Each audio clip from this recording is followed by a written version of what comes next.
Okay, तो बेटा अब हम नंबर सिस्टम में आगे चलते हैं। जो हमारा लास्ट टॉपिक बचा है नंबर सिस्टम का, वो है laws of exponents for real numbers. अब आप कहोगे कि सर लॉज ऑफ एक्सपोनेंट्स ये हमें थोड़ा सा जाना पहचाना सा लग रहा है। हमने क्लास 7th क्लास 8th में एक चैप्टर पढ़ा था, पावर्स एंड एक्सपोनेंट्स। कुछ याद आया? बिल्कुल। तो थोड़े से जो हमने वहाँ पे लॉज पढ़े थे, हमें यहाँ पे वही पढ़ना है। एक बार हम छोटा सा कॉन्सेप्ट को रिवाइज़ कर लेते हैं बेटे, उसको स्टार्ट करने से पहले। जैसे मान लो मैं आपसे कह रहा हूँ मुझे 2 को, मैं आपसे कह रहा हूँ कि आप 2 को 2 बार मल्टीप्लाई करके दिखाओ। 2 को 2 बार मल्टीप्लाई करो तो आप कहोगे कि सर ये लीजिए, 2 को मैंने 2 बार मल्टीप्लाई कर दिया, है ना। अब 2 को 5 बार मल्टीप्लाई करो, हम तब भी कर देंगे।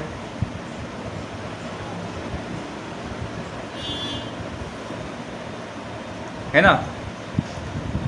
यहीं अगर मैं आपसे कहूँ कि आप बेटा 2 को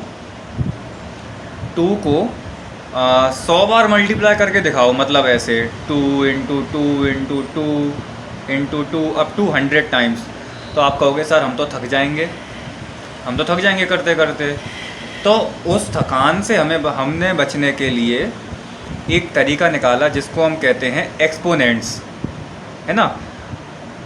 देखो ध्यान से, क्या मैं इस 2 इंटू 2 को ऐसे लिख सकता हूँ 2 स्क्वायर? ये मुझे क्या बता रहा है कि मैंने 2 को कितनी बार मल्टीप्लाई करा? 2 टाइम्स। कितनी बार मल्टीप्लाई करा? 2 टाइम्स मल्टीप्लाई करा, है ना। फिर से यहाँ पे मैंने 2 को 5 बार मल्टीप्लाई करा है, तो मैं इसको एक्सपोनेंट की फॉर्म में कैसे लिखूँगा कि मैंने इस 2 को कितनी बार मल्टीप्लाई करा है? 5 बार। ऐसे ही मैं इस 2 को कितनी बार मल्टीप्लाई कर रहा था? अप टू 100 टाइम्स, है ना। तो मैं इसको कैसे लिखूँगा कि मैं इस 2 को 100 टाइम्स मल्टीप्लाई कर रहा था। अब मैंने बेटे इसको एक एक्सपोनेंट की फॉर्म में बना लिया और उसका नाम दिया x की पावर n। क्या नाम दिया? x की पावर n। जहाँ पे बेटे ये x क्या कहलाता था? हमारा बेस, है ना। और ये n क्या कहलाती है? पावर। ये उस नंबर की पावर कहलाती है, या हम इसको कह सकते हैं इंडेक्स, है ना। ये बात क्लियर है सबको? या हम इसको बोलते हैं, इसको एक नाम और देते हैं, इसको हम बोलते हैं एक्सपोनेंट। क्या बोलते हैं इसको? एक्सपोनेंट। ठीक है। अब मुझे एक बात बताओ कि 3 इंटू 3 इंटू 3 को मैं एक्सपोनेंट की फॉर्म में अगर मुझे लिखना हो, तो मैं इसको कैसे लिखूँगा? तो आंसर है कि सर आप 3 का 3 बार मल्टीप्लाई कर रहे हैं, तो 3 को 3 की पावर 3, है ना। n बताता है कि वो नंबर कितनी बार मल्टीप्लाई हो रहा है। एक और बार 5 इंटू 5 को एक्सपोनेंट की फॉर्म में लिखो, तो आंसर है 5 स्क्वायर। ये बात क्लियर हो गई सबको? तो यहाँ पे तो अभी क्या है, n जो है हमारा पॉजिटिव है। शर्त क्या है? n जो है वो हमारा पॉजिटिव है। इसको मैं ऐसे लिखूँगा पूरा पॉजिटिव। और जो x है, x वो अभी क्या है? ग्रेटर देन 0 है। मतलब x की वैल्यू 0 से बड़ी है, 0 नहीं 0 से बड़ी। बात समझ में आई है? और n हमारा पॉजिटिव, n क्या होगा? हमारा पॉजिटिव तो होगा, लेकिन कौन से नंबर होंगे? Positive whole numbers. क्या होंगे बेटे? Positive whole numbers. मतलब n की वैल्यू 0 भी हो सकती है, 1 भी हो सकती है, 2, 3, 4 एंड सो ऑन। आप कहोगे सर n की वैल्यू नेगेटिव नहीं हो सकती है, तो आंसर है हो सकती है। उसके लिए भी हम पढ़ेंगे अभी, ठीक है। अब स्टार्ट करते हैं हमारे कुछ लॉस। पहला लॉ कहता है कि a की पावर m इंटू a की पावर n। ज़रा मुझे यहाँ पे ये बताओ कि a क्या है यहाँ पे? तो आंसर है a जो है वो है हमारा बेस, और m एंड n क्या है, ये हमारी पावर है, इसको हम पावर कह सकते हैं या इसको हम एक्सपोनेंट कह सकते हैं, है ना बेटे। तो जब बेस सेम होता है पावर डिफरेंट होती है, फिर से जब बेस सेम होता है और पावर अलग अलग होती है तो उस कंडीशन में बेस एज इट इज़ रहता है बिल्कुल कांस्टेंट, और पावर क्या होती हैं, ऐड हो जाती हैं। एक एग्जांपल लेके देखते हैं, जैसे 2 की पावर 5 इंटू 2 की पावर 7 है। यहाँ पे बेस सेम है, बेस हमारा 2 है, पावर हमारी एक में 5 है एक में 7 है, पावर तो अलग अलग है लेकिन बेस कैसा है, बेस सेम है, तो बेस हमारा एज इट इज़ रहेगा और पावर जो है बेटे वो ऐड हो जाएंगी। तो कितना हुआ है ऐड होने के बाद, 2 की पावर 12। बात समझ में आई। बेस कुछ भी हो, कुछ भी, लेकिन ज़ीरो से बड़ा होना चाहिए।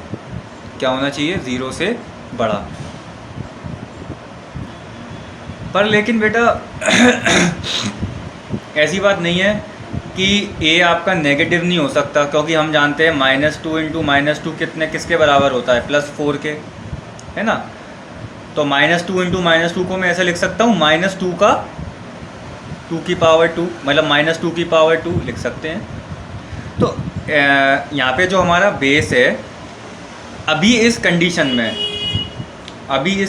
में जहाँ पे m और n जो यहाँ पे हमारे होल नंबर्स हैं, अगर ये हमारे होल नंबर्स हैं, m और n की वैल्यू अगर हमारी होल नंबर है, तो उस कंडीशन में बेटे ये x का वैल्यू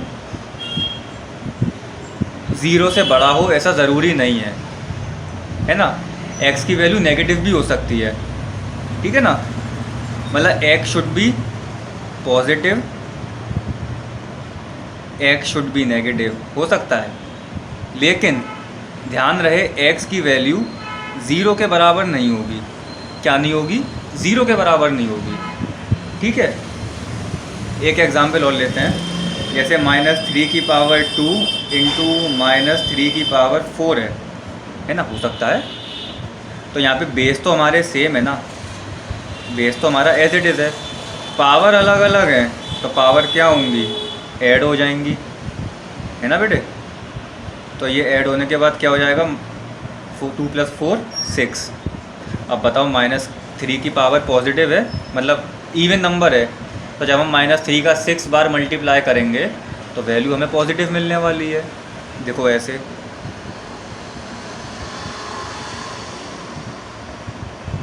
है ना, 3 4 5 6, तो वैल्यू पॉजिटिव ही मिलेगी, minus into minus plus, minus into minus plus, minus into minus plus, है ना, जो भी आंसर आएगा, ठीक है। अभी क्या चल रहा है यहाँ पे, m और n की पावर जो है वो होल नंबर में चल रही है, रेशनल नंबर नहीं है, अभी होल नंबर है। बात समझ में आई सबको। तो ये तो आई थिंक सब ने क्लास 7th में पढ़ चुके हैं, 8th में भी पढ़ा है। एक लॉ होता था हमारा a की पावर m अपॉन a की पावर n, तो ये हो जाता था a की पावर m माइनस n, है ना। ऐसे ही एक लॉ होता था a की पावर m होल की पावर n, होल की पावर n, तो उस कंडीशन में पावर मल्टीप्लाई हो जाती थी बेटे, सबने पढ़ा हुआ है। एक होता था a की पावर m इंटू b की पावर m। अब यहाँ पे क्या है, बेस अलग अलग है, पावर सेम है, तो आपका वो सब बेस ऐड हो जाएंगे। नहीं, इसका मतलब आपने क्लास 7th में नहीं पढ़ा है भाई। बेस जो है वो मल्टीप्लाई हो जाएंगे बेटे, पावर इन दोनों की होल की सेम रहेगी, बेस मल्टीप्लाई हो जाएंगे। तो a इंटू बी का मतलब क्या हो गया, मैं a भी कह सकता हूँ, होल की पावर m, पूरे होल की। बात समझ में आई है। एक 5वां लॉ और पढ़ा होगा आप सब ने, a की पावर 0 किसके बराबर, 1 के बराबर। जहाँ पे अब यहाँ पे जो a है, सिर्फ इसके लिए a की वैल्यू 0 से बड़ी होनी चाहिए, या तो 0 से बड़ी या फिर 0 से छोटी, लेकिन 0 नहीं, है ना। 0 की पावर 0 अगर होगी तो उसकी वैल्यू में पता ही नहीं है, इनडिटर्मिनेट फॉर्म बनेगी वो हम बड़ी क्लास में पढ़ेंगे, है ना। ए कोई भी नंबर हो सकता है, कोई भी, अच्छा, एक लॉ और हम पढ़ के आए थे कि a अपॉन बी होल की पावर m, तो ये किसके बराबर हो सकता है? तो आंसर है ये a की पावर m अपॉन b की पावर m। मतलब पावर सब पे सेपरेट हो जाती है ना। ये कुछ इस तरीके से नहीं लग रहा है जैसे यहाँ पे पावर डिवाइड, यहाँ पे वैल्यू डिवाइड में है, यहाँ पे मल्टीप्लाई में। क्या मैं इसको ऐसे लिख सकता हूँ a की पावर m इंटू बी की पावर m? तो आप कहोगे कि सर इसका एक्सपेंशन तो इसके बराबर ही आ गया। वो एक ही बात है, कंफ्यूज मत होना, ठीक है। एक लो ये था, लेकिन यहाँ पे कंडीशन क्या बननी है, यहाँ पे m जो पावर है और n जो पावर है ये अभी यहाँ पे होल नंबर की फॉर्म में है, रैशनल फॉर्म में नहीं है। लेकिन यहाँ पे हमें क्या करना है, यहाँ पे हम पावर जो होंगी आपकी रैशनल फॉर्म में आ जाएंगी। अभी वो कैसे आएंगी, पहले हम लॉस को रिवाइज कर लें, वो हम नेक्स्ट वीडियो में समझेंगे, है ना। और देखते हैं एक चीज़, अब नई चीज़ समझो बड़े ध्यान से, कि जैसे मान लो अगर किसी कोई नंबर है a, उसकी पावर है n, है ना, उसकी पावर है n। तो जब मैं इसको अपनी तरफ से डिनोमिनेटर में ले जाऊंगा, मैं इसको अपनी तरफ से डिनोमिनेटर में मैंने ट्रांसफॉर्म कर दिया, तो उस कंडीशन में इसकी जो पावर है वो हो जाएगी नेगेटिव। क्या हो जाएगी प्यारे बच्चों? नेगेटिव हो जाएगी, ठीक है। अपनी तरफ से ले जा रहा हूँ, आप कहोगे सर आप रेसिप्रोकल कर रहे हो। देखो बेटा, अगर रेसिप्रोकल होता है तो वो पूरे टर्म का होता है। फॉर एग्जाम्पल मैंने क्या बोला, अगर रेसिप्रोकल होता है तो वो पूरे टर्म का होता है, एक पर्टिकुलर वैल्यू का नहीं। जैसे कोई टर्म लिखा है यहाँ पे 3x², अगर मैं कह रहा हूँ कि आपको इसका रेसिप्रोकल करना है तो आप ठीक है रेसिप्रोकल ऐसे लिख दोगे 1/3x², ये रेसिप्रोकल हो गया, पूरा टर्म नीचे आ गया ना, पूरा का पूरा टर्म। लेकिन अगर आप चाहते हो कि भाई 3 ऊपर बना रहे और 3 के नीचे x² आ जाए, तो आप यही तो चाहोगे कि खाली x² यहाँ से हटना चाहिए, x² ही तो हटाना चाह रहे हो। तो जब हम किसी पर्टिकुलर वैल्यू को ऊपर से मतलब न्यूमरेटर से डिनोमिनेटर में लेके आते हैं, तो ले तो हम आएंगे, लेकिन उसकी क्या होती है, पावर का जो साइन होता है वो चेंज हो जाता है। समझ में आ रही है बात? यहाँ तो आप रेसिप्रोकल कर रहे हो, आपको स्पेशल कहा जा रहा है कि इसका पूरा रेसिप्रोकल करो, लेकिन यहाँ पे आप स्पेशली एक ही वैल्यू को डिनोमिनेटर में लेके आए हो। एक एग्जांपल और देखते हैं, जैसे 7x है, यहाँ पे 7, यहाँ पे x की पावर 1 है, एक तरीके से ऐसे मैं लिख सकता हूँ 7x की पावर 1। तो मैं चाहता हूँ खाली 7 ऊपर बना रहे, x नीचे आ जाए, x डिनोमिनेटर में आ जाए। तो आप x को जब स्पेशली नीचे लेके आओगे तो आप इसकी पावर को क्या करोगे, मतलब साइन क्या करोगे, इसका चेंज करोगे, पॉजिटिव है तो नेगेटिव। अब आप कहोगे कि सर अगर मान लो यहाँ पे 7x की पावर -2 होता, क्या होता, -2,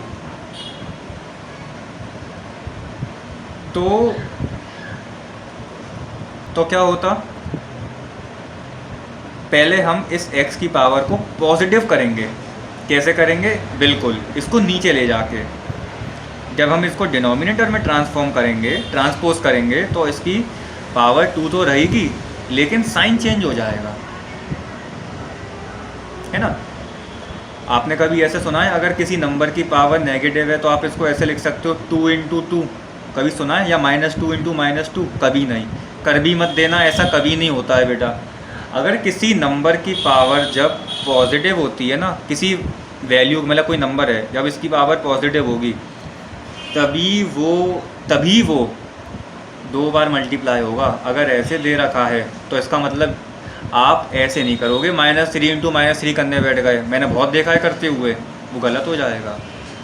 पावर आपकी पॉजिटिव होल नंबर होनी चाहिए, है ना। तो पावर पॉजिटिव से नेगेटिव कैसे बनानी है वो समझ में आ रहा है। ऐसी अगर मान लो a की पावर -n है और मुझे इसको पॉजिटिव करना है, तो मैं क्या करूँगा, इसको जब मैं डिनोमिनेटर में ले जाऊँगा स्पेशली, तो इसकी पावर क्या हो जाएगी, वो साइन कैसा हो जाएगा, चेंज हो जाएगा। ठीक है बेटे, एग्जाम्पल देख लेते हैं दो चार, दो तीन एग्जाम्पल देख लेते हैं। जैसे 5 की पावर 7 है, तो मैं इसको ऐसे लिख सकता हूँ 1/5 की पावर -7 लिख सकते हैं। ऐसे ही मान लो अगर 5 की पावर -8 है, तो मैं इसको ऐसे लिख सकता हूँ 1/5 की पावर 8। क्योंकि अगर मुझे पावर को पॉजिटिव या नेगेटिव करना है तो मुझे उसको नीचे या ऊपर ले जाना पड़ेगा। अगर मान लो अगर वैल्यू, एक एग्जाम्पल और लेके चलें, अगर वैल्यू ऐसे दे रखी है 9/m⁻⁻⁹। अब मैं चाहता हूँ m की पावर पॉजिटिव हो, तो आप क्या करोगे, आप इसको ऊपर ले जाओगे। फिर तो ऊपर ले जाओगे तो ये मल्टीप्लाई में हो जाएगा, m की पावर 9 हो जाएगी, पॉजिटिव हो जाएगी, साइन चेंज हो जाएगा। तो ये बहुत इम्पॉर्टेंट चीज़ है बेटा, इस पर बहुत अच्छे से फोकस करना, ये मोस्ट इम्पॉर्टेंट चीज़ें हैं, है ना। रेसिप्रोकल और पावर को, मतलब एक रेसिप्रोकल वर्ड में और एक पर्टिकुलर वैल्यू को आप नीचे ले जा रहे हो, इन दोनों में आपको डिफरेंस समझ में आया, है ना। ये तो बात रही पावर पॉजिटिव नेगेटिव करने की। अब बड़ी समझते हैं बड़ी इम्पोर्टेंट चीज़ बेटा, क्वेश्चन बाद में करेंगे, ठीक है, क्वेश्चन एक्सरसाइज बिल्कुल बाद में करेंगे, पहले बेसिक्स क्लियर कर लें। अब आ जाते हैं हम रूट साइन पे। ये तो सबको मालूम होगा ये साइन कौन सा होता है। सर इस साइन को तो हम स्क्वायर रूट बोलते हैं। मैं तो इस साइन को रेडिकल साइन कहूँगा, ये एक रेडिकल साइन है, बिल्कुल है ये साइन, ठीक है। ठीक है, ये तो बात रही नॉलेज वाली बात। अब मेरी बात ध्यान से सुनो, अगर कोई इस साइन के अंदर कोई एक नंबर है, जैसे मान लो a दे रखा है ना, तो उसका मतलब, उसका सेंस ये बनता है बेटे कि आप इस पर्टिकुलर नंबर का क्या निकाल रहे हो, स्क्वायर रूट निकाल रहे हो, स्क्वायर रूट। या तो ऐसे दे रखा हो, नहीं तो यहाँ पे ये जो गैप बनाए ना बीच में, या तो यहाँ पे 2 लिखा हो स्पेशली, तब भी इसका सेंस क्या बनता है कि आप यहाँ से इसका क्या निकाल रहे हो बेटे, स्क्वायर रूट निकाल रहे हो। एग्जाम्पल देख लेते हैं, जैसे √49, तो इसका स्क्वायर रूट 7 होता है। या फिर आपको ऐसे दे रखा हो, तब भी इसका मतलब यही है कि आप स्क्वायर रूट निकाल रहे हो। ये तो बात रही स्क्वायर रूट निकालने की।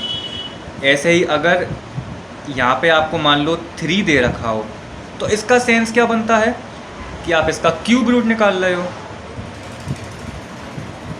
क्यूब रूट स्पेशली, जैसे ये, तो आप इसका क्या निकालोगे, क्यूब रूट, जो कि होता है क्या, 27 किसका क्यूब होता है बेटे, 3 का। अगर ऐसे दे रखा होता तो ये तो एक इरेशनल नंबर बन गया, इस नाम इसका स्क्वायर रूट निकाल सकते हैं, क्यूब रूट निकाल सकते हैं, लेकिन क्यूब रूट हमसे पूछा नहीं है। ये साइन हमें क्या बता रहा है, खाली स्क्वायर रूट। क्लियर बेटे, ये तो बात रही छोटी सी। अब इसका बहुत बड़ा यूज़ समझ लो क्या है। ये आया है अब बहुत इम्पोर्टेंट टॉपिक। देखो बेटे, अगर कोई नंबर इस रेडिकल साइन के अंदर लिखा हुआ है ना, जब मैं ये रेडिकल मीन्स, या फिर मैं इसको अभी स्क्वायर रूट साइन कह लूँ, हाँ, अगर जब मैं ये स्क्वायर रूट साइन हटाऊंगा, क्या करूँगा, हटाऊंगा, तो जब यहाँ से इसके ऊपर से इसकी टोपी हटेगी स्क्वायर रूट की, तो इसकी पावर क्या हो जाएगी, 1/2। फिर से जब मैं इस a के ऊपर ये स्क्वायर रूट की टोपी को हटाऊंगा, हटाना चाहता हूँ या फिर मैं इसको किसी और तरीके से लिखना चाहता हूँ, तो मैं a की पावर क्या लिख दूँगा, 1/2। या फिर अगर कहीं पे लिखा हो a की पावर 1/2, तो उसका मतलब क्या है कि आप a का क्या निकाल रहे हो प्यारे बच्चों, स्क्वायर रूट। ये आपको डिफरेंस समझ में आना चाहिए। क्लियर, ये बात सबको क्लियर है बेटे, ठीक है। अब सुनो आगे देखो, एक फॉर्मूला होता है कि अगर a की पावर m है, a की पावर कोई नंबर है, इसकी पावर अंदर कुछ है, और यहाँ पे कोई एक स्पेशल नंबर लिखा हुआ है, है ना। तो बेटे जब आप यहाँ से टोपी हटाते हो, रेडिकल साइन की टोपी हटाते हो, तो ए तो एज इट इज़ रहता है, एम भी एज इट इज़ रहता है, एम अपॉन एन हो जाता है। मतलब ये जो एन है ना, यहाँ पे कोई नंबर होगा, ये इस एम के साथ क्या हो जाता है, एम के नीचे डिनोमिनेटर में आ जाता है। अब ये यहाँ पे एक तरीके से एन जो है एक डिवाइज़र का काम कर रहा है, मतलब एन एम को डिवाइड कर रहा है। ठीक है, फिर से मैंने क्या बताया कि अगर ए की पावर एम है और इस रेडिकल साइन के यहाँ पे जो गैप होता है जिसमें यहाँ पे पावर लिखी जाती है, ऑर्डर लिखा जाता है, अगर यहाँ पे कोई नंबर दे रखा है एन, जब आप यहाँ से ये स्क्वायर रूट साइन हटाओगे प्यारे बच्चों, तो ए की पावर एम अपॉन एन हो जाती है। एन जो है ये एम के नीचे आ जाता है। एग्जाम्पल देखते हैं, जैसे मान लो 7 स्क्वायर 5 है, 7 की पावर 2 और यहाँ पे 5 दे रखा है, तो मैं इसको ऐसे भी लिख सकता हूँ 7 करेक्ट 2 अपॉन 5। और बताओ मुझे, जैसे 8 की पावर 7 और यहाँ पे 9 है, तो मैं क्या लिख सकता हूँ उसको 8 की पावर 7 अपॉन 9। और बताओ 11 की पावर 8 और यहाँ पे 6 हो, तो मैं क्या लिख सकता हूँ 11 की पावर 8 अपॉन 6। एक एग्जाम्पल और बताओ, 0 की पावर 9 और यहाँ पे 1 हो, सर होगा ही नहीं, यहाँ पे तो ए जो है वो 0 होना ही नहीं चाहिए। ठीक है, एक एग्जाम्पल और, जैसे मान लो यहाँ पे 13 की पावर 2 और यहाँ पे 6 हो, तो ये क्या हो जाएगा 13 की पावर 2 अपॉन 6। ये बात समझ में आई? ये आपको एक रूल होता है, ये आपको समझना पड़ेगा। ठीक है बेटे, ये बात समझ में आई, ये चीज़ समझ में आई। अच्छा,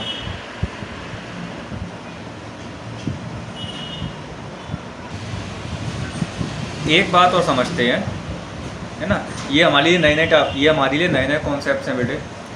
एक बात और समझो, जैसे मान लो आपको कोई नंबर ऐसे दे रखा हो under root A B equal to C.